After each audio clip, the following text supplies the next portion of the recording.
Ahlus Sunnah wal Jamaah itu makna gampangnya adalah golongan kaum muslim yang berpegang teguh kepada sunnah Nabi Shallallahu Alaihi Wasallam dan ajaran para sahabatnya serta para ulama yang lurus yang dianut oleh mayoritas umat muslim. Jadi ini akidah yang sampai ke kita sekarang adalah akidah yang sudah terbukti sesuai dengan sunnah Nabi, tidak berisikan bid'ah. Bid'ah itu artinya hal baru yang diada-adakan dalam agama.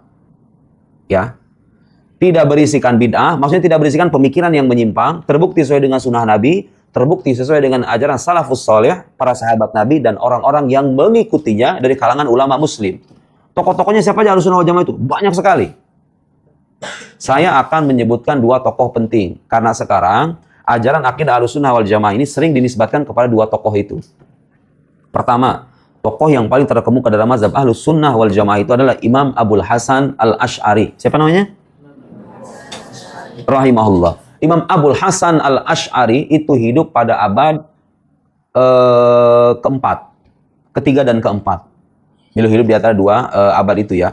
Hidup lahir sekitar 260, wafat 324. Ini ulama abad ketiga keempat. Kemudian ada lagi Imam Abu Mansur Al-Maturidi.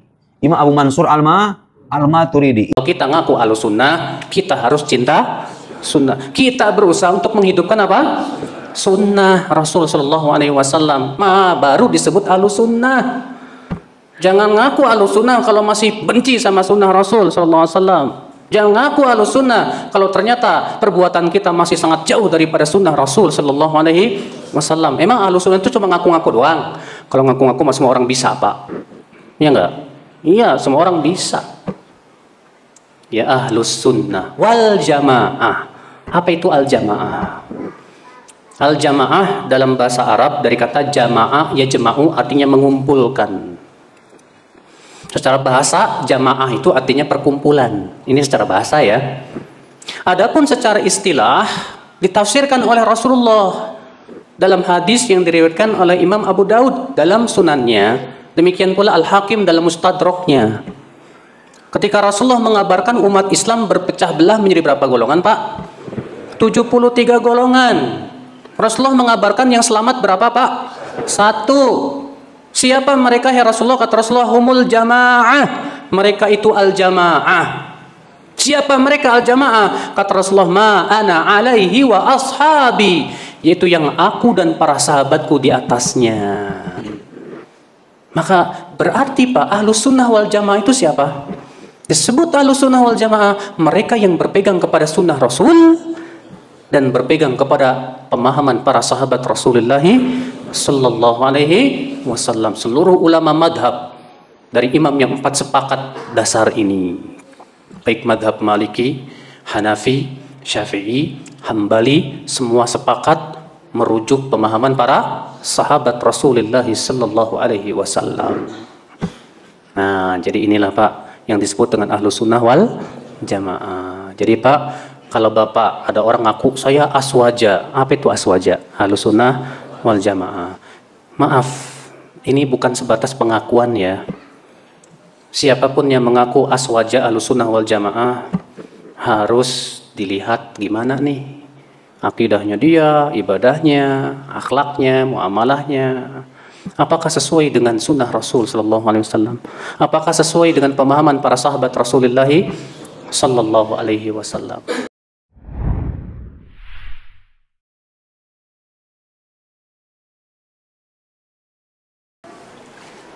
Ahlus Sunnah wal Jamaah terdiri dari 3 kata. Ahlu, yang kedua sunnah, yang ketiga yaitu al-jamaah.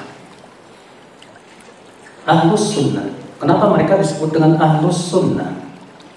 Mereka disebut sumu Ahlus Sunnah. Mereka disebut Ahlus Sunnah distimsakihim bisunnati Rasulullah Sallallahu Alaihi Wasallam.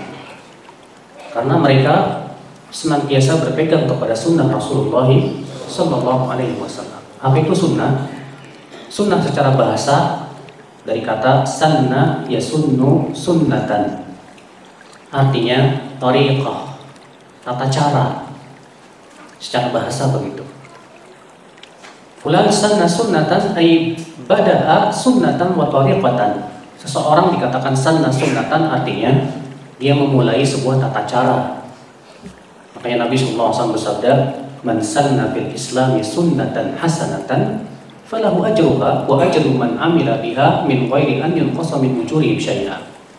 Siapa yang memulai tata cara yang baik dalam Islam, maka bagi dia pahalanya dan pahala orang-orang yang mengikutinya tanpa dikurangi daripada pahala mereka sedikit pun juga. Faman sanna sunnatan sayyi'atan, dan siapa yang memulai tata cara yang buruk dalam Islam, maka bagi dia dosanya dan dosa orang-orang yang mengikutinya tanpa dikurangi dari dosa mereka sedikit pun juga. Adapun sunnah secara istilah itu apa? Yaitu kullu ta'alimi Rasul. Semua ajaran Rasulullah, semua yang Rasulullah ajarkan itu disebut dengan sunnah. Makanya ada Al-Quran dan sunnah.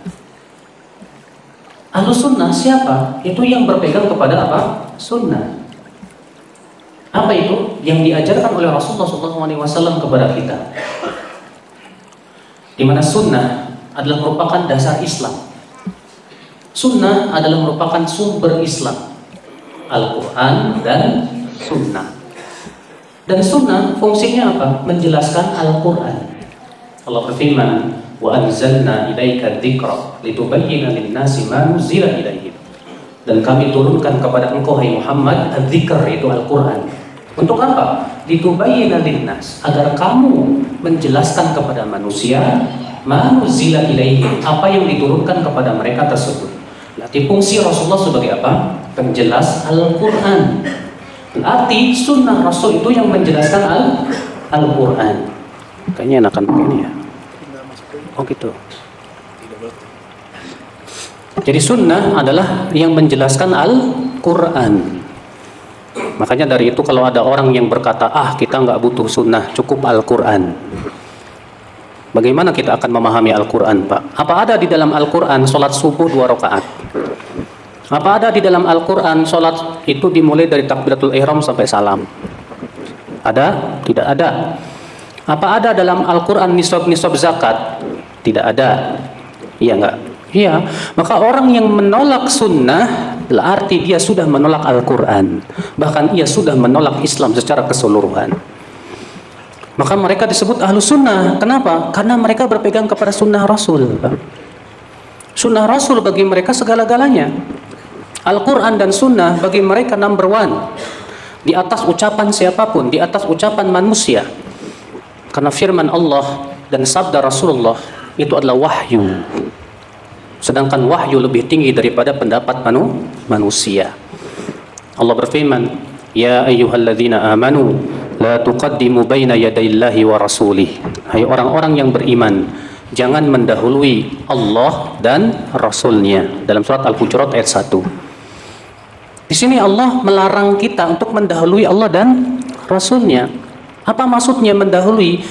Ya, kata Ibnu Abbas, "Ai la taqulu khilafa ma qalahu Allah wa rasul." Artinya jangan kalian mengucapkan kata-kata yang tidak sesuai dengan firman Allah dan sabda Rasulullah SAW. Lalu Allah berfirman di ayat yang kedua dalam surat Al-Hujurat, "Ya ayyuhalladzina amanu la tarfa'u aswatakum fawqa sautin nabi." Hai orang-orang yang beriman, jangan kalian mengangkat suara kalian di atas suara Nabi. Wala tajharu lahu bil qaul kajahri ba'dikum li ba'din an tahbata a'malukum wa antum la tash'urun. Dan jangan kalian mengeraskan suara kalian kepada Rasulullah sebagaimana kalian mengeraskan kepada sebagian yang lain. Supaya apa? Supaya Allah tidak membatalkan amalan kalian. Lihat, kata Syekh Ibn Sa'di, mengangkat suara melebihi suara Rasul itu bisa membatalkan amal. Bagaimana kalau kita mengangkat pendapat kita di atas pendapat Rasul? Bagaimana kalau kita mengangkat pendapat seseorang di atas pendapat Rasul? Maka dari itulah saudara-saudaraku sekalian, ya kita ahlus sunnah wal jamaah, dan siapapun yang mengaku ahlus sunnah wal jamaah tidak boleh mendahulukan ucapan siapapun di atas ucapan Allah dan Rasulnya. Dan ini yang dinasihati oleh para ulama kita. Al-Imam Asy-Syafi'i, kenal Imam Syafi'i? Siapa yang nggak kenal? Orang Indonesia semua pasti ngaku mazhab Syafi'i, benar nggak? Siapa namanya? Katanya mazhab Syafi'i, kenal Imam Syafi'i. Ada yang tahu namanya siapa? Muhammad bin Idris lahir tahun berapa, Pak? Lahir tahun 150, wafat tahun berapa? 204 Hijriah. Imam Syafi'i rahimahullah ini, Masya Allah, nasihat-nasihatnya untuk berpegang kepada sunnah luar biasa. Imam Syafi'i berkata, "Idza wajadtum fi kitabi ma yukhalifu qaular rasul fal qaulu ma qalahu rasul." Apabila kalian mendapatkan dalam buku saya ini pendapat saya yang bertabrakan dengan sabda Rasulullah, fal qaulu ma qalahu rasul, maka yang kalian harus ambil adalah sabda Rasulullah. Fadribu qaulil haid, buang jauh-jauh pendapatku. Subhanallah. Imam Syafi'i memberikan kepada kita sebuah bimbingan yang dahsyat, Pak. Bahwa kalau ucapan Imam Syafi'i bertabrakan dengan sabda Rasul, yang harus kita dahulukan siapa? Kalau itu Imam Syafi'i, imam terbesar dalam mazhab Syafi'i, apalagi ucapan kiai, Pak. Apalagi ucapan ustadz, Pak. Ucapan kiai, ustadz, siapapun kalau bertabrakan dengan sabda Rasul, kata Imam Syafi'i apa? Buang jauh-jauh, ambil ucapan siapa?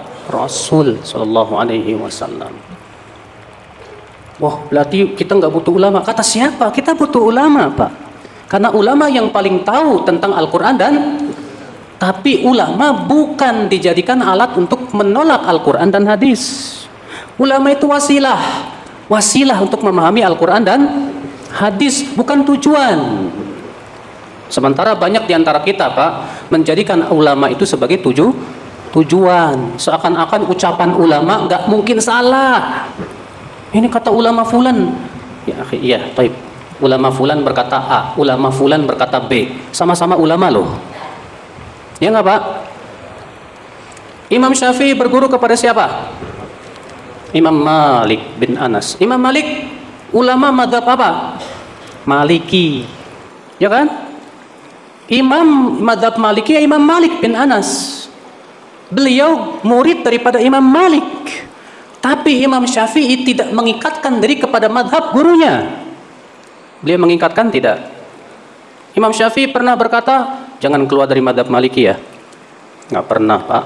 Justru beliau berdiri sendiri dalam apa? Ijtihad dan fatwa. Sehingga kemudian fatwa-fatwa beliau dicatat dan banyak murid-muridnya, banyak pembela-pembelanya, jadilah mazhab Syafi'i. Imam Syafi'i juga berguru kepada murid-muridnya Abu Hanifah yang merupakan imamnya mazhab Hanafi. Imam Syafi'i berguru kepada muridnya Abu Hanifah, siapa dia? Al-Qadhi Abu Yusuf. Demikian pula Muhammad bin Al-Hasan, dan banyak mengambil ilmu Abu Hanifah dari dua orang ini. Tapi subhanallah, Imam Syafi'i rahimahullah di zaman beliau, Pak, dikenal sebagai apa, Pak? Nasirul hadis, pembela hadis. Imam Syafi'i terkenal sebagai apa? Pembela hadis. Memang demikian, Ahlus Sunnah itu harus membela hadis. Ya. Kenapa? Siapapun yang mengaku dirinya Ahlus Sunnah, dia harus cinta sunnah, Pak. Cinta apa? Sunnah Rasul sallallahu alaihi wasallam. Jangan ngaku Ahlus Sunnah tapi melihat orang jalanin sunnah kayak gimana gitu.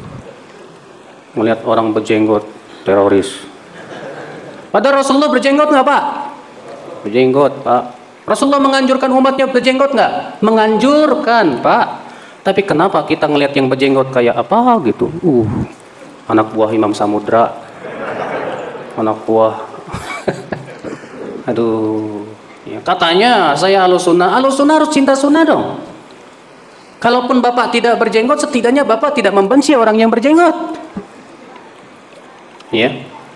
Ngelihat orang yang cingkrang, banjir di mana, Kang? Padahal yang menganjurkan untuk di atas mata kaki siapa? Rasulullah.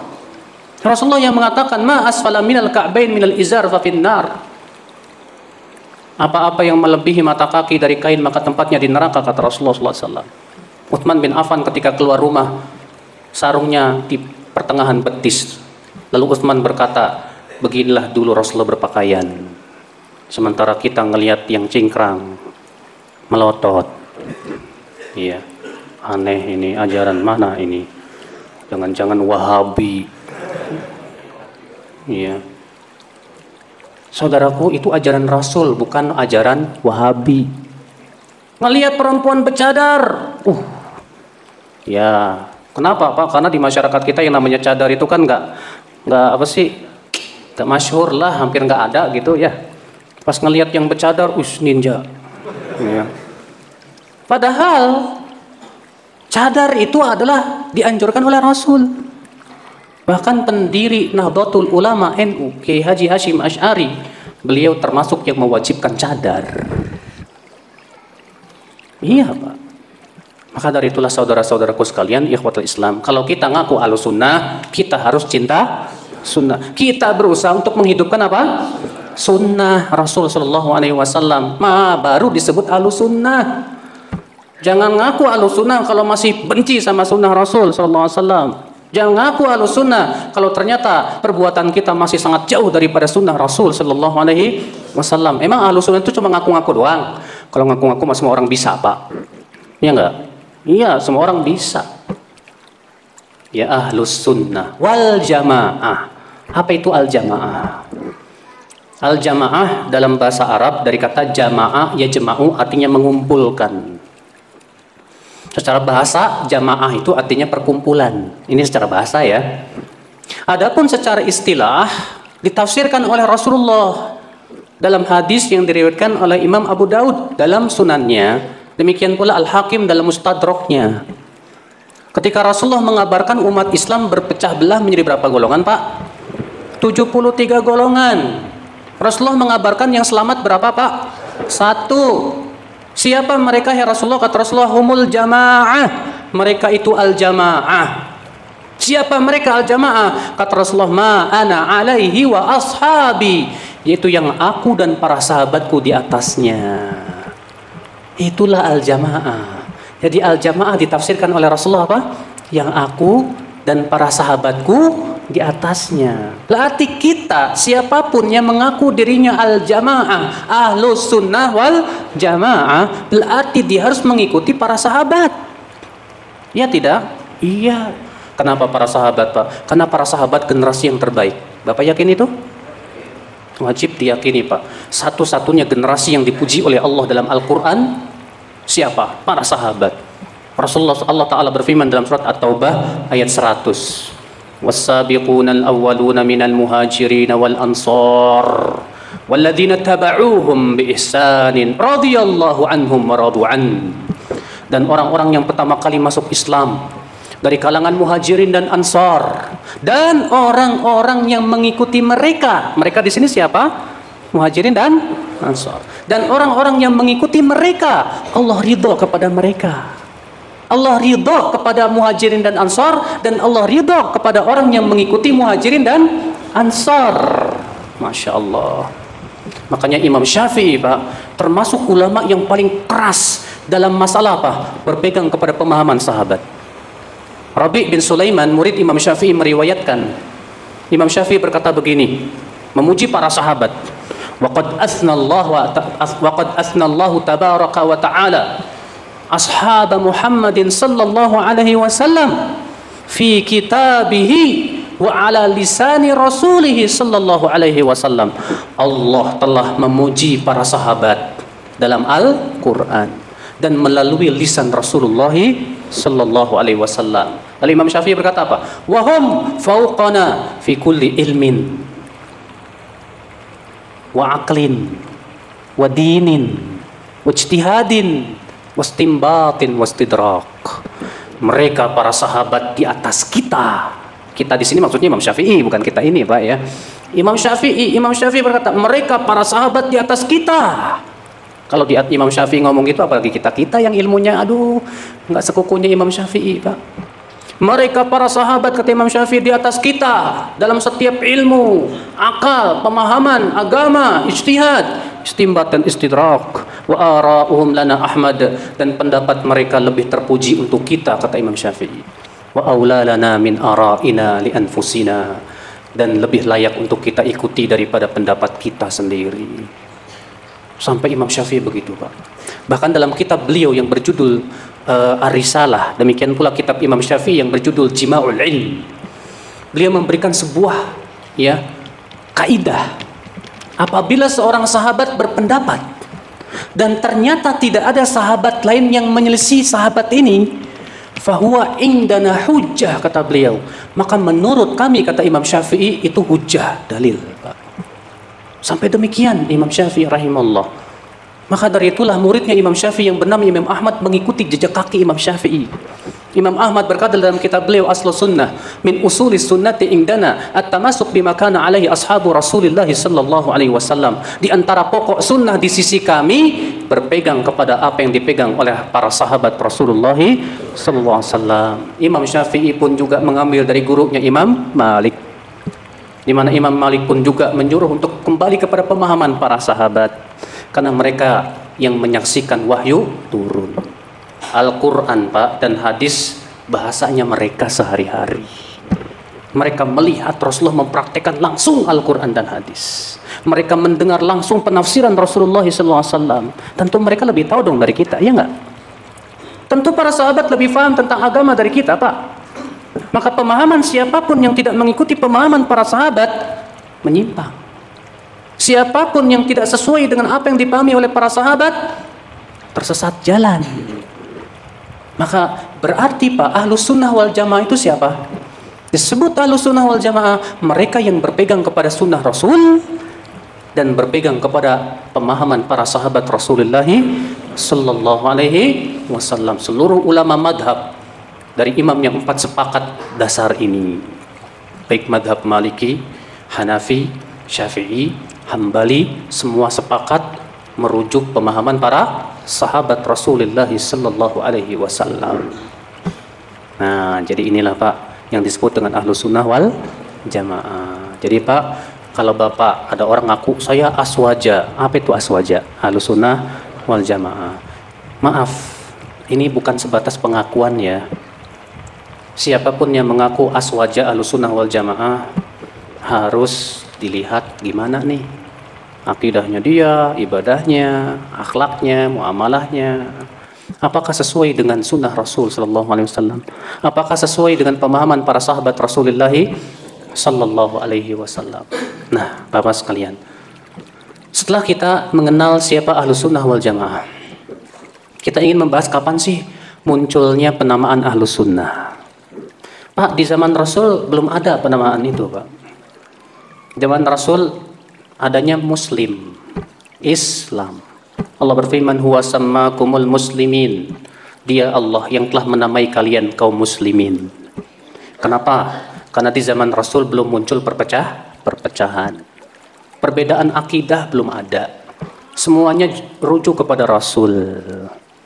Di zaman sahabat belum muncul, terutama di zaman Abu Bakar, Umar, Uthman. Tapi di akhir-akhir zaman Uthman mulai ada orang Yahudi pura-pura masuk Islam. Namanya Abdullah bin Sabah. Ya. Karena di saat itu, Pak, Islam itu kekuatan superpower. Negara adik kuasa di zaman itu, Persia dan Romawi, hancur oleh Islam, Pak. Mereka tidak mungkin menghancurkan Islam melalui apa? Fisik. Mereka berpikir bagaimana menghancurkan Islam melalui pemikiran. Maka Abdullah bin Sabah pura-pura masuk Islam, memperlihatkan apa, Pak? Memperlihatkan kesolehan, ibadah. Supaya apa? Supaya dipercayai oleh kaum muslimin. Ya. Setelah dia mendapatkan simpatik dari kaum muslimin, mulai dia berpikir bagaimana ini merusak Islam. Maka dia membuat sebuah konspirasi. Dia ingin menghancurkan Utsman bin Affan. Apa yang dia lakukan, Pak? Membuat provokasi. Utsman bin Affan dituduh apa? Nepotisme.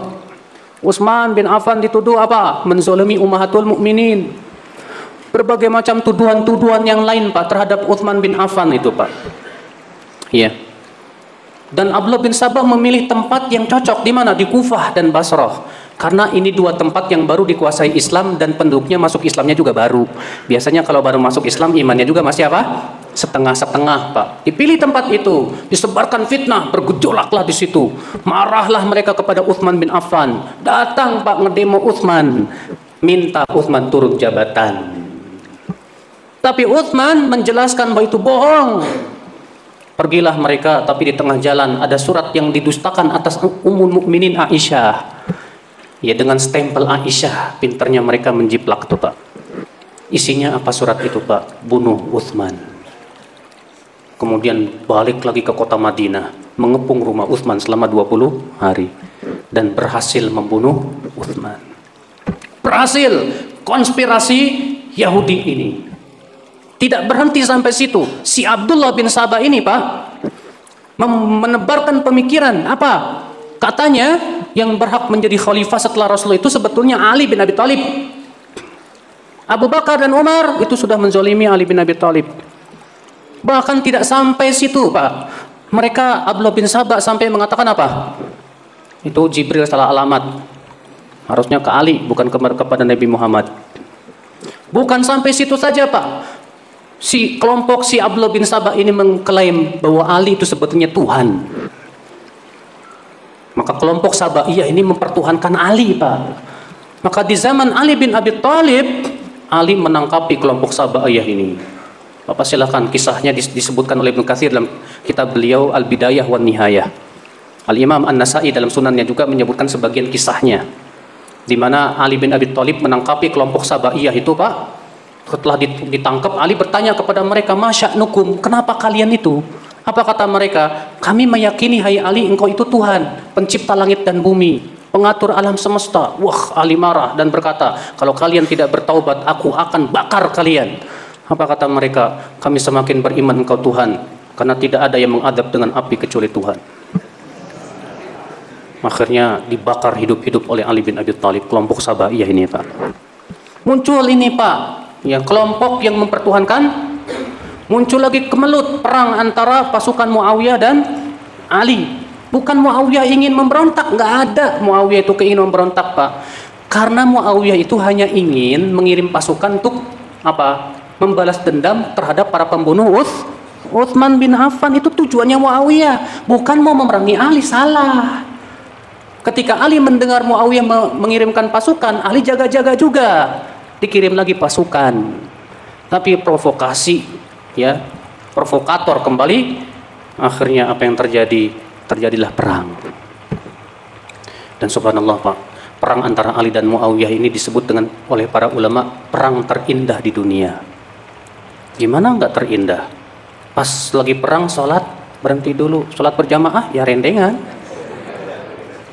ya. Subhanallah, Bapak sekalian.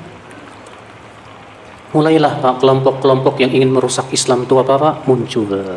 Belum lagi pemikiran-pemikiran Syiah muncul, Khawarij muncul.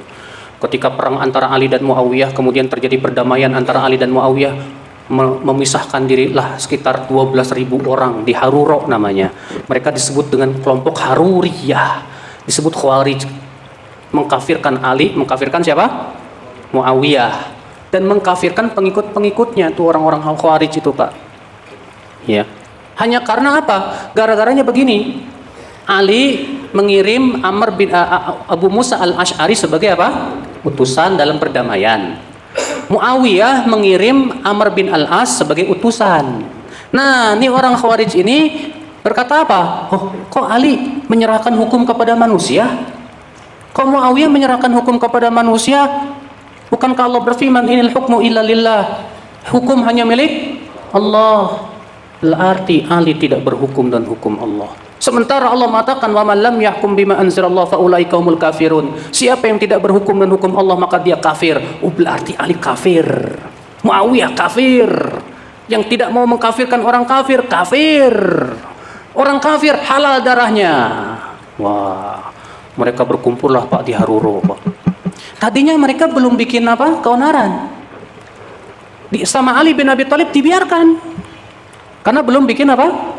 Keonaran. Tapi ketika mereka sudah mulai berbuat keonaran, memburui, mulailah Ali bermusyawarah dengan para sahabat. Bagaimana ini? Para sahabat yakin bahwa ini adalah Khawarij yang dimaksud oleh Rasulullah sallallahu alaihi wasallam. Namun Ibnu Abbas minta izin kepada Ali. "Wahai Amirul Mukminin, izinkan dulu saya berdebat sama mereka.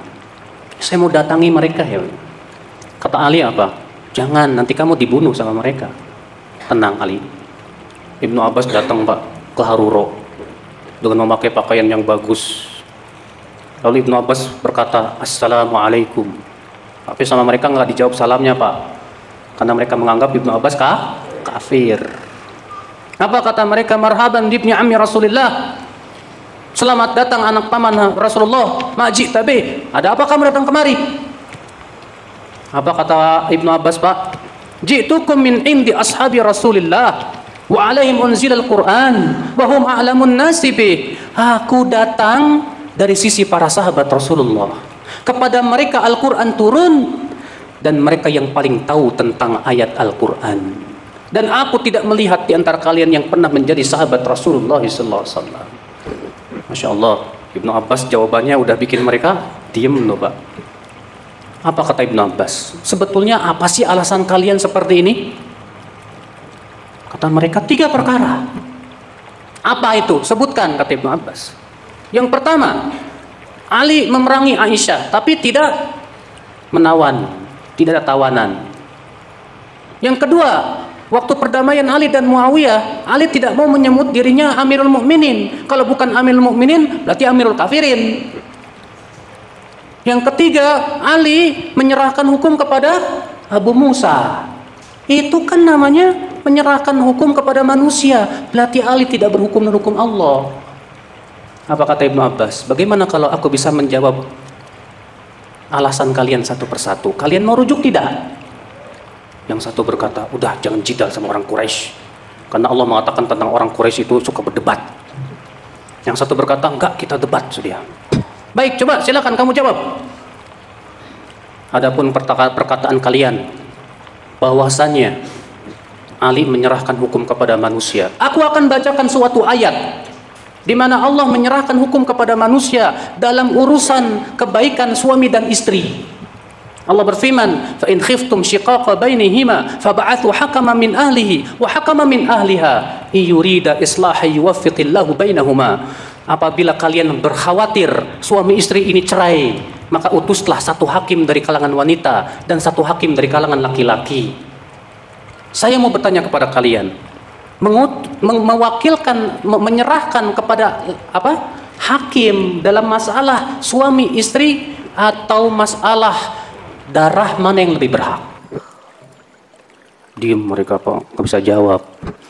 Kata Ibnu Abbas, bagaimana? Aku sudah menjawab yang ini. Oke, itu sudah terjawab.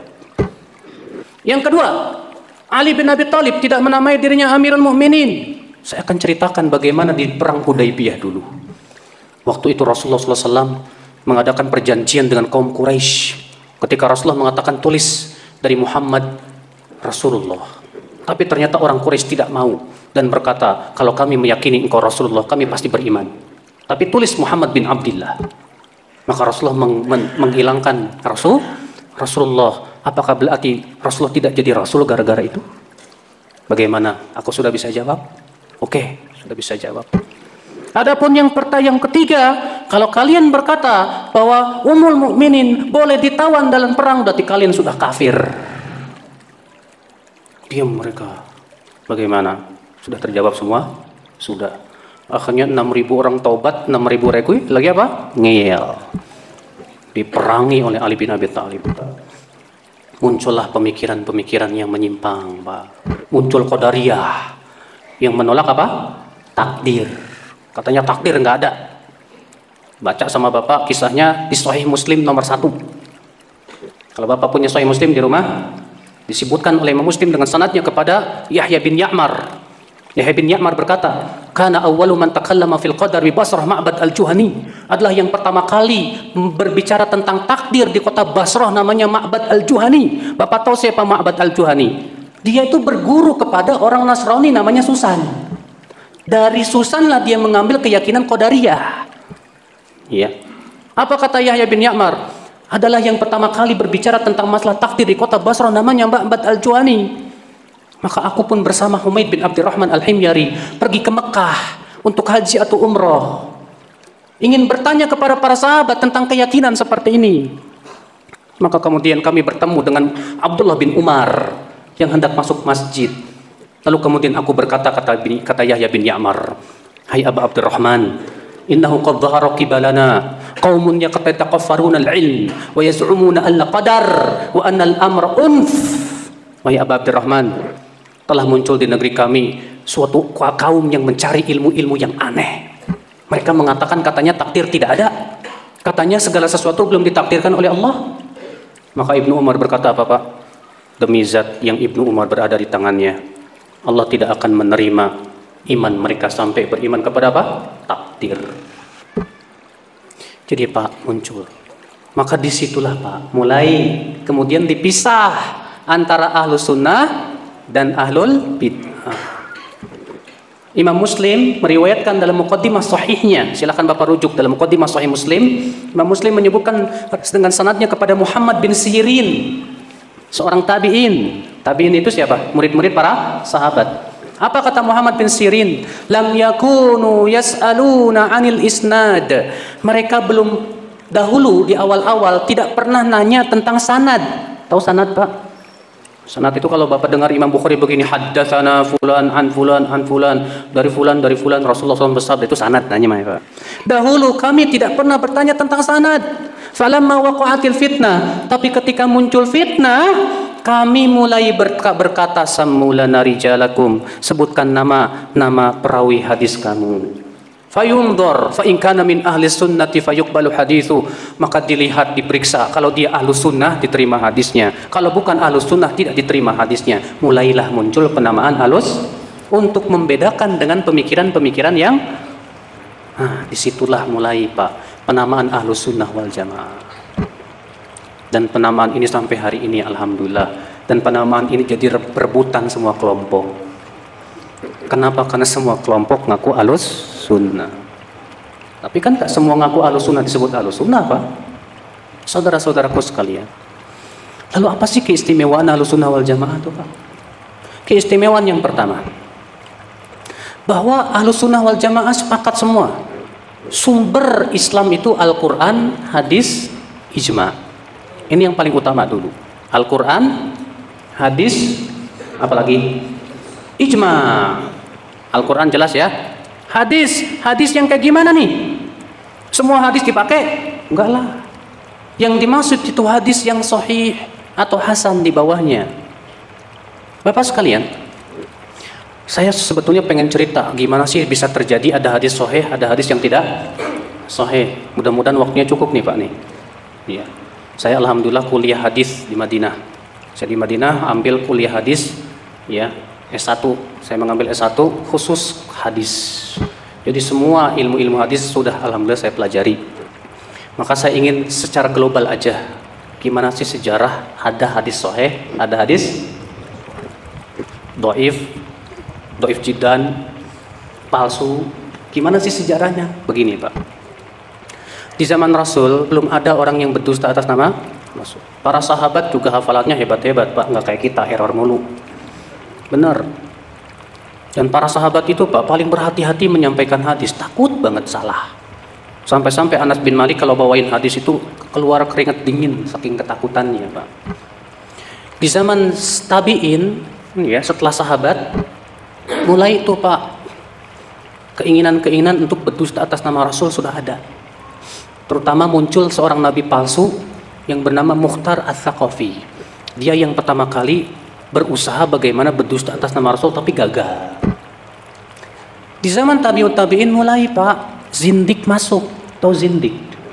Zindik itu orang yang pura-pura masuk Islam tapi ingin merusak. Dengan cara apa? Bikin hadis-hadis atas nama Rasul untuk merusak ajaran Islam. Iya. Bapak sekalian, tadi sudah saya ceritakan di zaman tabi'in sudah muncul fitnah. Fitnah yang dimaksud yaitu pemikiran-pemikiran yang menyimpang. Syiah muncul Pak. Dan di antara keyakinan Syiah, dusta itu halal. Halal berdusta untuk membela kelompok. Maka mereka kelompok yang paling doyan bikin hadis. Ya. Demikian pula mereka-mereka yang hafalannya suka salah. Ada lagi orang yang sengaja berdusta atas nama Rasul untuk kepentingan dunia. Ada lagi yang berdusta atas nama Rasul untuk membela agama. Ada lagi yang berdusta atas nama Rasul untuk merusak agama. Maka para ulama Pak, di zaman tabi'in ketika muncul orang-orang zindik, mereka merasa perlu untuk membela hadis. Hamad bin Zaid berkata, wadu'atiz zanadiqah akthar min 70,000 hadis. Orang-orang zindik sudah berhasil membuat 70.000 hadis. Ditangkap seorang zindik yang bernama Abdul Karim bin Abil Arja. Ketika mau dipancung, dia berkata, saya tidak menyesal dipancung karena saya sudah berhasil menyebarkan 4.000 hadis palsu. Yang aku halalkan padanya yang haram dan aku haramkan pada yang halal. Wah, para ulama akhirnya apa Pak? Menyingsingkan tangan mereka, membela hadis. Caranya bagaimana? Perawi-perawi hadis diperiksa satu persatu. Setiap perawi hadis ditanya namanya siapa, dari mana berasal, keturunannya, siapa guru-gurunya, kemana saja belajar. Sampai-sampai disebutkan kalau mereka ingin mengambil hadis dari seseorang, orang ini diperiksa dulu 2 bulan. Bertanya-tanya ke orang-orang siapa orang ini. Sampai-sampai yang ditanya berkata, kamu ingin menikahkan dia dengan anak wanitamu ya? Saking detailnya Pak. Dicatat baik-baik namanya, siapa, bagaimana hadis-hadisnya. Hadis-hadisnya ditulis semuanya Pak. Dilihat, dibandingkan, dari situ ketahuan ini hadis perawinya apa? Thiqah, terpercaya. Ini perawinya hafalannya suka error. Ini perawinya mudallis. Ini perawinya dhaif jiddan, sangat lemah. Ini perawi tukang dusta. Ketahuan Pak. Masya Allah, subhanallah. Dan para ulama Pak, sampai berjalan ribuan kilometer Pak, untuk mencari hadis dan sanadnya, diperiksa sama mereka Pak. Makanya kita terima kasih sama mereka itu. Iya. Sejarah perawi hadis ini sangat diperhatikan betul. Karena kalau bukan karena mereka mencatat sejarah perawi ini, orang akan sembarangan berkata Rasulullah bersabda, Rasulullah bersabda. Makanya Abdullah bin Mubarak berkata apa Pak? Laulal isnad laqala man syaa ma syaa. Kalau bukan karena sanad hadis, setiap orang seenaknya akan berkata apa? Rasulullah SAW bersabda. Dengan adanya sanad ini diperiksalah, perawi-perawinya dicatat baik-baik, dibukukan baik-baik. Siapa si fulan? Siapa si fulan? Siapa namanya? Bagaimana statusnya? Ketahuan. Dan ternyata Pak, pemalsu hadis ini macam-macam. Ada Pak, hadis yang dibuat tukang terong Pak. Al-bazinjan dawa'un likulli da. Terong obat segala penyakit. Ditelusuri oleh ulama, ternyata yang bikin tukang terong. Biar laris terongnya Pak. Tukang semangka bikin lagi. Ya, ketahuan oleh para ulama Pak. Dikumpulkan oleh para ulama hadis-hadis palsu. Ibnu Jauzi membuat sebuah buku yang berjudul Al-Mawdu'at, kumpulan hadis-hadis palsu. Imam As-Suyuti juga menulis buku kumpulan hadis palsu. Al-Imam Ibn Al-Arraq, dan ini buku yang terbagus tentang kumpulan hadis palsu yang berjudul Al-La'ali Al-Masnu'ah fil Ahaditsil Mawdu'ah. Ya. Demikian pula para ulama mengumpulkan hadis-hadis palsu. Ada lagi hadis palsu bikinan orang zindik Pak. Zindik itu tadi orang yang pura-pura masuk Islam. Ada lagi ya bikin tes. Ya dikumpulkan sama para ulama agar diketahui bahwa ini semua hadis palsu. Tapi mohon maaf Pak, kita umat Islam Indonesia tidak merasakan perjuangan para ulama membela hadis. Kenapa? Karena ternyata kita seringkali ngamalin hadis palsu.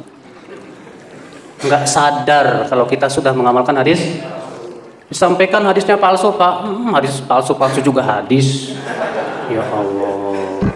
Disampaikan hadisnya dhaif Pak, ya dhaif juga hadis. Para ulama mengklasifikasi ini sahih, ini hasan, ini dhaif itu bukan karena tidak ada manfaatnya Pak.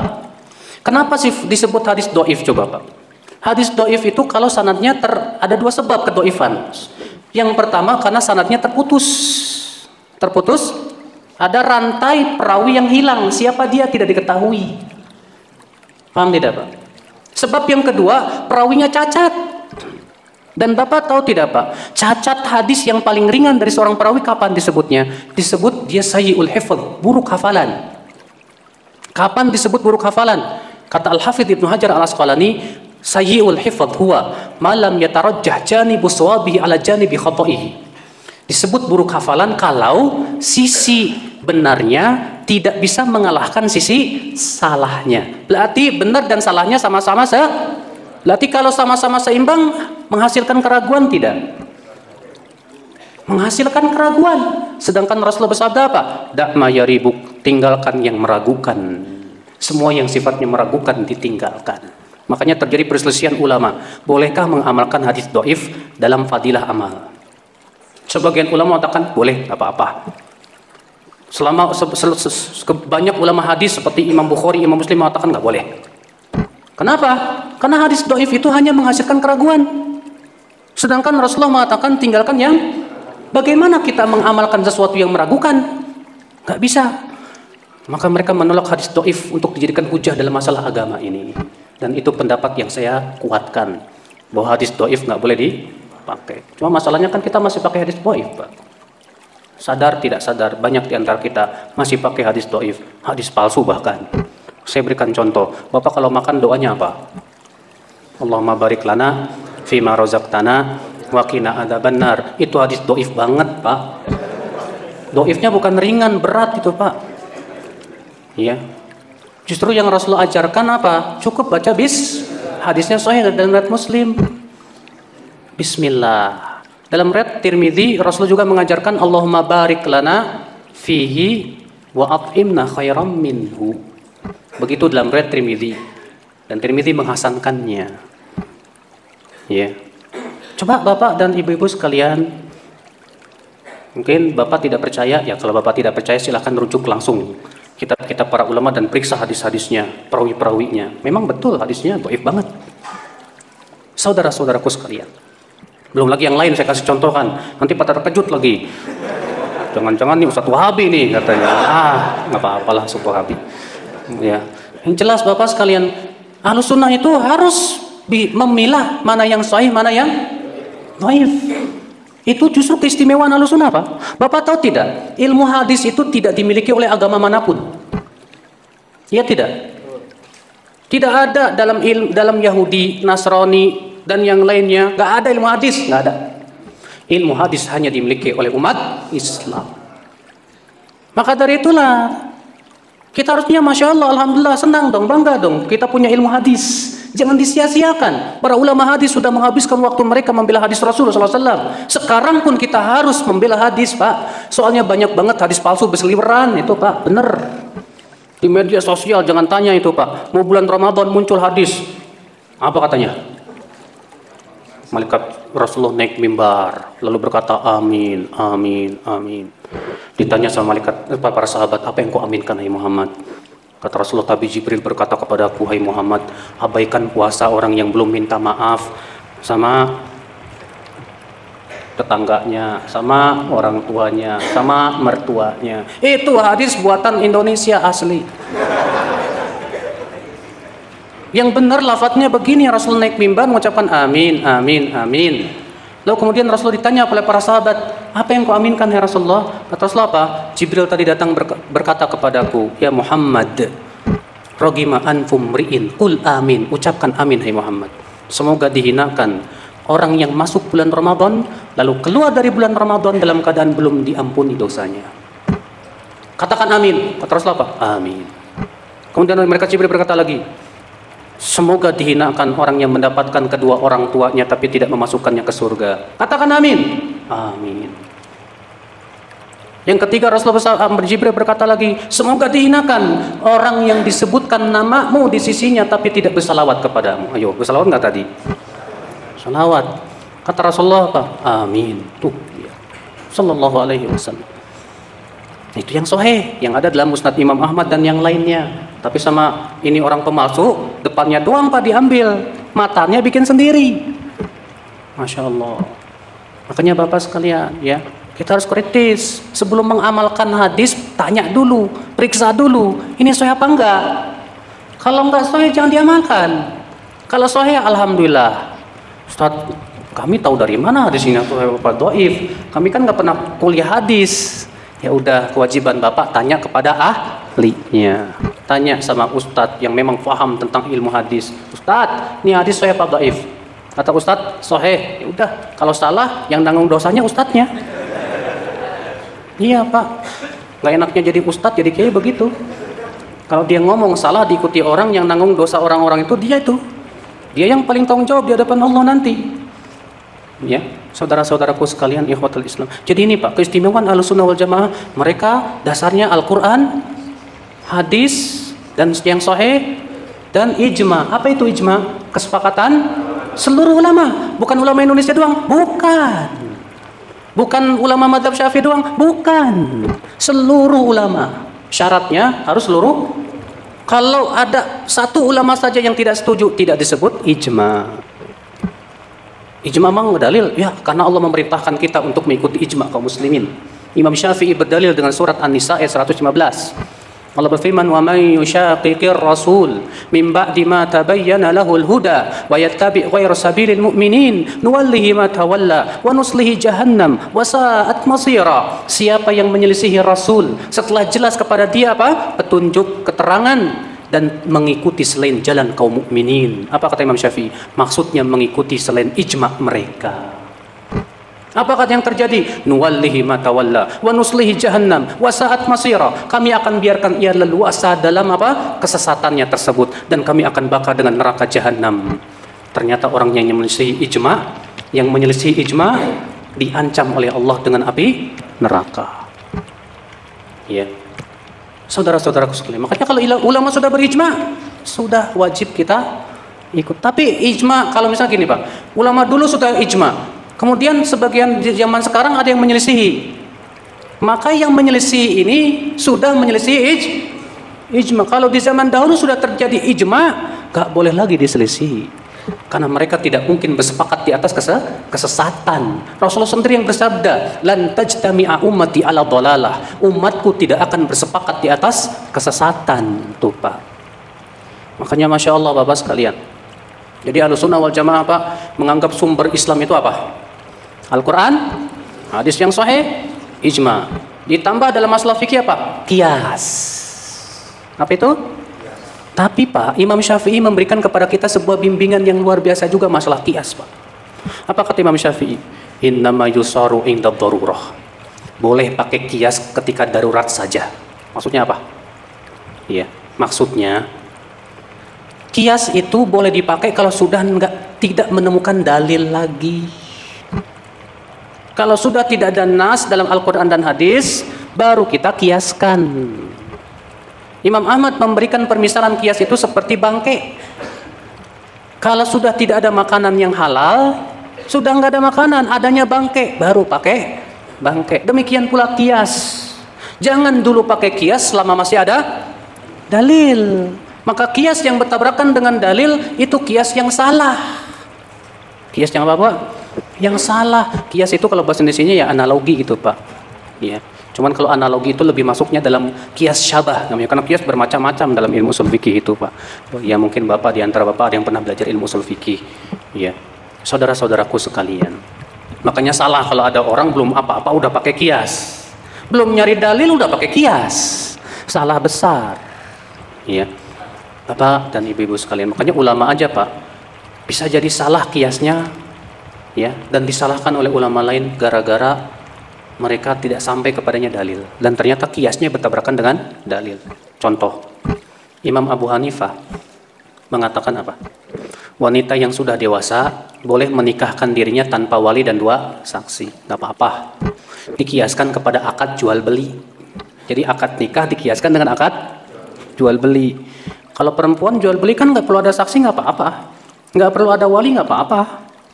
Kata mereka karena ini sama-sama akad, ya udah sama. Tapi mayoritas ulama mengatakan apa? Nggak boleh. Berdasarkan hadis, la nikaha illa biwaliyin wa syahidai adlin. Tidak sah nikah kecuali dengan wali dan 2 saksi. Dan lafaz lain Rasulullah bersabda, ayyuma imra'ah nakahat bi ghairi idzni waliha fa nikahuha batil.